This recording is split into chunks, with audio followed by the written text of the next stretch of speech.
এখন আছি আমরা পশ্চিমপাত্র। আপনারা দেখুন দর্শক, এই যে দেখুন কৃষকরা কাজ করতেছে, এই যে দেখুন চারদিকে শুধু কৃষকরা কাজ করতেছে, মাটিও মানুষেরা দেখুন এই যে আলু ক্ষেত লাগিয়েছে, আজ থেকে আরও 2 মাস পরে আলুটা উঠাবে। এই যে দেখুন কত সুন্দর। আমরা এখন আছি পশ্চিমপাত্র, মানে আমাদের জায়গাটা হচ্ছে সবুজ শ্যামলে ভরা, অপরূপ সৌন্দর্যে ভরা একটি জায়গা। দর্শক আপনারা দেখুন, যারা ভিডিওটা অবশ্যই দেখবেন তারা অবশ্যই শেয়ার করবেন, কমেন্ট করবেন ভিডিওটা। এই যে দেখুন আমি কোথায় আছি, এখন আছি আমি আলু ক্ষেত্রে, আলু বাগানের মাঝখানে। আপনারা দেখুন চারদিকে শুধু মানুষ আর মানুষ কাজ করতেছে।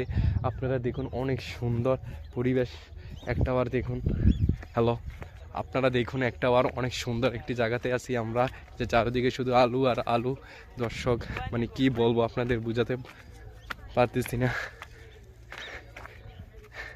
একটা বার লক্ষ্য করে দেখুন, অনেক সুন্দর জায়গাতে আমরা আছি, না দেখলে মিস করবেন না। দেখুন আছি আমরা পশ্চিম পথে, ওই যে দেখেন মানুষ চাইতেছে, ওই যে দেখুন রৌদ্রের কারণে রৌদ্রুর তাপে দেখা যাচ্ছে না ভালো করে সব কিছু। আপনারা দেখুন অনেক সুন্দর জায়গাতেই আছি। এটা হচ্ছে আমাদের এলাকার পাত্র। আপনারা দেখুন দর্শক, না দেখলে আপনারা মিস করবেন। অনেক সুন্দর একটা ভিডিও, আপনারা আমাদের জন্য দোয়া করবেন, আমি যেন আরও সুন্দর সুন্দর ভিডিও দিতে পারি। আমার পেজটাকে সবাই ফলো করবেন, কমেন্ট করবেন, যেন আমি উৎসাহিত পাই। এই যে আমার বোন জামাই, আপনারা দেখুন, এই যে তিনি ওমান থেকে আসছেন, তিনি আবার চলে যাবেন।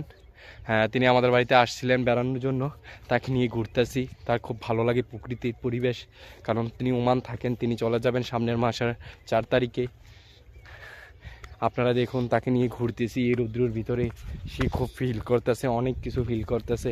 মানে এই যে দেখুন, আপনি একটু তাকান তো, এই যে দেখুন আমার বোন জামাই, এই যে দেখুন খুব লজ্জা পাচ্ছে। আপনারা দেখুন, তিনি খুব একটু লাজুক টাইপের মানুষ, তিনি আসতে চাচ্ছে না ক্যামেরার সামনে।